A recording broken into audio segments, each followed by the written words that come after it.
하나님은 복된 소식을 전하는 사람을 찾으신다. 그대로 두면 그대로 있으리라. 요한복음 20장 21절 예수께서 또 이르시되 너희에게 평강이 있을지어다. 아버지께서 나를 보내신 것 같이 나도 너희를 보내노라.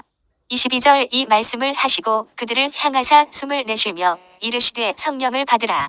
23절 너희가 누구의 죄든지 사하면 사하여질 것이요 누구의 죄든지 그대로 두면 그대로 있으리라 하시니라.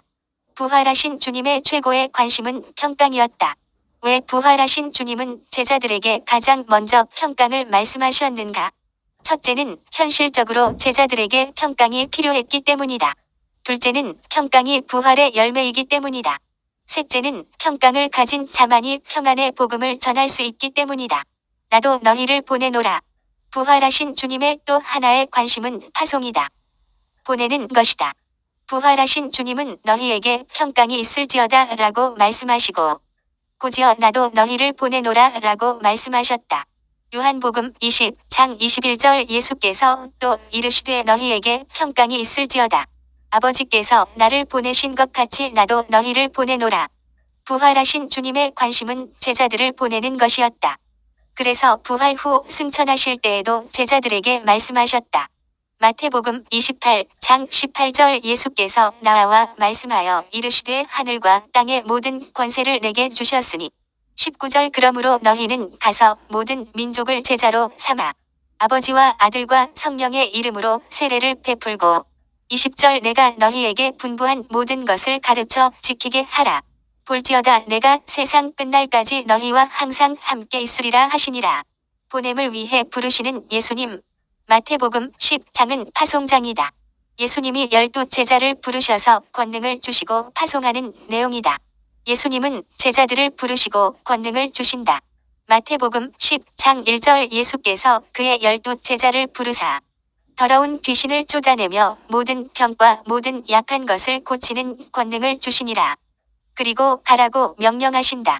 5절 예수께서 이 12를 내보내시며 명하여 이르시되 이방인의 길로도 가지 말고 사마리아인의 고을에도 들어가지 말고 6절 오히려 이스라엘 집에 잃어버린 양에게로 가라. 제자들을 부르시고 권능을 주신 이유가 바로 이스라엘 집에 잃어버린 양에게로 보내기 위해서이다. 제자들은 보냄을 받기 위해 부르심을 받았고 보냄을 받기 위해 권능을 입었다. 교회를 헬라어로 에클레시아라고 말한다. 에클레시아는 세상에서 부름을 받은 자들의 모임이라는 뜻이다. 주님이 제자들을 부르시고 보내셨듯이 우리 한 사람 한 사람도 부르시고 보내신다. 우리가 보냄을 받은 곳이 어디인가? 세상이다. 요한복음 17장 18절 아버지께서 나를 세상에 보내신 것 같이 나도 그들을 세상에 보내었고 주님이 우리를 보내신 곳은 세상이다. 신앙생활의 무대는 세상이다. 오늘 교회에 나와 하나님을 예배함으로 힘을 얻고 성도와의 교제를 통해 위로를 얻었다면 다시 세상으로 나가라는 것이다. 우리가 보냄을 받은 세상은 어떤 곳인가? 이 세상의 신이 지배하는 곳이다. 육신의 정욕과 안목의 정욕과 이생의 자랑이 있는 곳이다. 어그러지고 거스리는 곳이다. 빛이 필요한 만큼 어둡고 소금이 필요한 만큼 부패된 곳이 세상이다. 그래서 예수님은 12 제자를 파송하시면서 양을 이리 가운데로 보냄과 같다고 하셨다. 성도와 세상의 관계는 양과 이리와 같다는 것이다. 양은 가장 온순하고 우둔하며 연약한 동물이다. 반면 이리는 사납고 간교한 짐승으로 끊임없이 양을 공격한다. 우리는 양으로서 이리 때가 득실거리는 이 세상의 보냄을 받았다. 그래서 예수님도 말씀하셨다. 마태복음 10장 22절 또 너희가 내 이름으로 말미암아 모든 사람에게 미움을 받을 것이나 세상은 우리를 미워한다. 끊임없이 핍박한다. 주님은 우리를 그러한 세상에 보내셨다. 보냄받은 세상에서 한 시간도 깨어있지 못하면 늘 사탄의 공격에 넘어갈 수밖에 없고 시험에 들 수밖에 없는 곳이 바로 이 세상이다. 그래서 주님은 말씀하신다. 마태복음 26장 41절 시험에 들지 않게 깨어 기도하라 마음에는 원이로되 육신이 약하도다 하시고 세상은 바다이고 교회는 바다 가운데 있는 배와 같다. 선다싱은 교회와 세상과의 관계에 대하여 세상은 바다와 같고 교회는 배와 같다고 하였다. 배는 바다에 있어야 한다. 교회는 세상에 있어야 한다는 말이다. 그런데 만일 바다에 떠 있는 배가 암초를 만나거나 구멍이 뚫려 물이 배 안으로 들어온다면 어떻게 되겠는가? 그 배는 침몰하고 말 것이다. 우리는 바다에 물이 배 안으로 들어오지 못하도록 해야 한다. 이 말은 곧 교회는 세상에 있어야 하지만 세상과 구별되어야 한다는 것이다. 십자가와 부활의 능력으로 성령의 능력으로 세상을 정복할지언정 세상의 정복당해서는 안 된다. 만일 우리가 세상을 향해서 나아가지 않으면 하나님은 환난과 핍박을 통해서라도 흩으신다. 주님은 성령이 임하시면 권능을 받고 내 증인이 되라고 하셨다. 사도행전 1장 8절. 하지만 그들이 나아가지 않을 때 스테반의 순교와 이어지는 큰 박해로 인해 흩어지게 되었다. 우리 모두를 이 세상 가운데서 부르신 것은 다시 우리를 세상으로 보내시기 위함이다. 성령을 받으라. 부활하신 주님의 또 다른 관심은 성령을 받는 것이다. 부활하신 주님은 말씀하셨다. 아니, 명령하시길. 요한복음 20장 21절 예수께서 또 이르시되 너희에게 평강이 있을지어다. 아버지께서 나를 보내신 것 같이 나도 너희를 보내노라. 22절 이 말씀을 하시고 그들을 향하사 숨을 내쉬며 이르시되 성령을 받으라. 성령은 받아도 되고 안 받아도 되는 것이 아닌 반드시 받아야 하는 것이다. 에베소서 5장 18절 술 취하지 말라 이는 방탕한 것이니 오직 성령으로 충만함을 받으라. 이 말씀 역시 권면이 아닌 명령이다. 부활하신 주님의 관심은 성령을 받는 것이다. 성령 충만을 받는 것이다. 왜 성령을 받아야 하는가? 성령의 충만을 받아야 부활의 증인이 될 수 있기 때문이다. 제자들을 보라. 그들은 주님이 잡히시던 날 다 도망가 버리고 말았다. 두려워서 숨었다. 그러나 오순절에 성령의 충만을 받은 그들은 더 이상 두려워하지 않았다. 자기를 잡아 죽이려는 자들 앞에서도 담대하게 다시 사신 예수를 증거했다. 오히려 예수의 이름 때문에 능욕받는 일을 합당하게 여기며 기뻐하였다. 사도행전 5장 41절 사도들은 그 이름을 위하여 능욕받는 일에 합당한 자로 여기심을 기뻐하면서 공회 앞을 떠나니라. 그들은 죽음도 두려워하지 않았다. 핍박도 두려워하지 않았다. 자기를 잡아 죽이려는 관원들도 두려워하지 않았다. 왜 우리가 성령을 받아야 하는가? 왜 우리가 성령 충만을 받아야 하는가? 그래야 우리가 감당해야 할 가장 중요한 사역과 사명을 감당할 수 있기 때문이다. 그러면 우리가 감당해야 할 가장 중요한 사역과 사명이 무엇인가?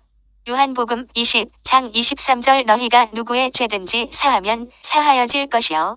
누구의 죄든지 그대로 두면 그대로 있으리라 하시니라. 예수님은 죄사함에 대해서 말씀하신다. 그렇다면 여기서 언급된 너희는 누구를 말하는가? 로마 가톨릭에서는 베드로와 그 뒤를 이은 교황을 말하며 교황에게 사죄권이 있다고 한다. 그러나 죄사함은 오직 예수님에게만 있다. 여기서 너희는 예수님의 제자들을 가리킨다. 그러므로 이 말씀의 바른 이해는 예수님의 십자가와 부활을 근거로 죄에 대한 하나님의 용서를 선포하는 것을 말한다. 다시 말하면 우리가 전하는 복음을 믿고 받아들이는 자는 누구든지 죄사함을 얻는다는 것이다.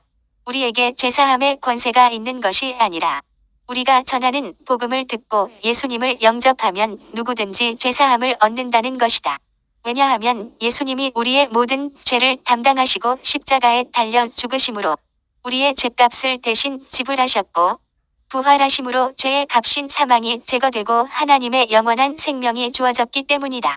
사람들의 죄사함은 복음을 전하는 나와 직결되어 있다. 내가 누군가를 품고 기도한 후 그 사람에게 복음을 전할 때 그 복음을 받아들이는 자는 누구든지 죄사함을 받고 영생을 얻게 된다. 그러나 복음을 전하지 않으면 그 사람의 죄는 여전히 있고 그 죄로 인해 영원한 저주와 심판을 받을 수밖에 없다. 예수님은 베드로의 고백을 들으셨다. 마태복음 16장 16절 시몬 베드로가 대답하여 이르되 주는 그리스도시요 살아 계신 하나님의 아들이시니이다. 그리고 이 고백을 했을 때 천국 열쇠를 주셨다. 19절 내가 천국 열쇠를 내게 주리니 내가 땅에서 무엇이든지 매면 하늘에서도 매일 것이요. 내가 땅에서 무엇이든지 풀면 하늘에서도 풀리리라 하시고 열쇠란 주인의 권위와 능력을 상징한다. 그렇기에 열쇠를 맡긴다는 것은 주인이 자신의 권리와 능력을 위임한다는 것을 말한다. 그러므로 우리가 성령의 능력을 힘입어 복음을 전하면 그들에게 역사하는 더러운 권세들이 묶임을 받고 떠나간다. 죽음의 권세에서 해방된다. 흉악의 결박에서 풀려난다. 하나님의 진노에서 벗어난다. 모든 죄가 사함을 받는다. 죽은 영혼이 살아나고 어둠에서 빛으로 옮긴 바가 된다. 이 엄청난 권세와 특권을 우리에게 주셨다. 그래서 이것을 천국 열쇠로 표현하고 있다. 우리가 만일 이 열쇠를 사용하지 않는다면, 이 용서의 복음을 전하지 않는다면 어떻게 되나? 요한복음 20장 23절 누구의 죄든지 그대로 두면 그대로 있으리라 하시니라. 예수를 모르는 당신의 부모를 그대로 두지 말라. 예수를 모르는 당신의 사랑하는 가족을 그대로 두지 말라. 예수를 모르는 당신의 이웃과 동료를 그대로 두지 말라. 그대로 두면 그대로 죄 가운데, 저주와 진노 가운데 있게 될 것이다. 만일 하나님이 당신에게 맡기신 그 영혼을 그대로 두어 그 영혼이 심판을 받는다면 하나님은 그 사람의 핏값을 당신에게서 찾으실 것이다.